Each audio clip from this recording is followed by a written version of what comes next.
An American lawmaker has recently warned that China was aiming to isolate India and Japan and project its power to control the Indian Ocean region, IOR.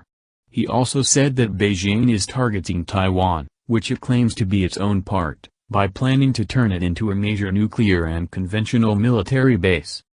He said by doing so, China will be able to influence both the and disputed South China Sea where it recently installed military devices to Washington's dismay. He also expressed a deep concern over China's growing in military power.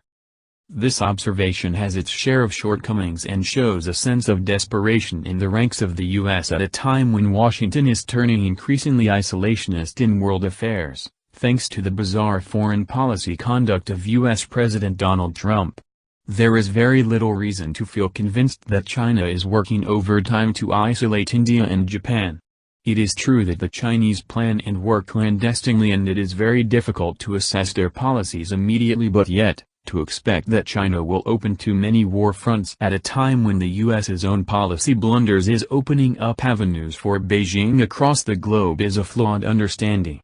The American lawmaker who has aired suspicion over China's intent, Richard Fisher, thinks Beijing is ready with a strategy to gain global military access called debt trap diplomacy, whereby it would influence vulnerable countries bordering India and the to gain control of strategic theaters and infrastructure and limit its rivals' reach to those areas.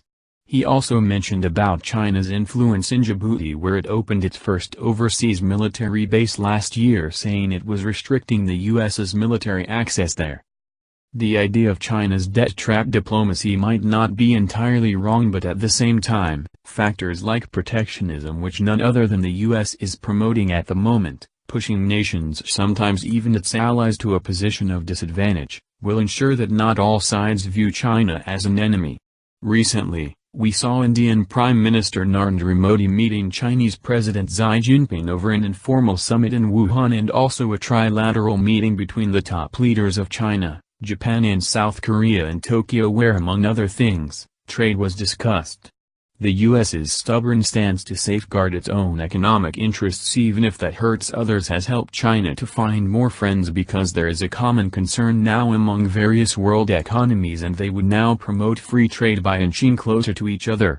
More than enmity with China, countries will get closer to it. The thought that China is trying to outsmart countries like India and Japan strategically and politically will be less appealing at the moment, and only the US is responsible for ceding this advantage to China by diverting attention of the world from Beijing's secret plans.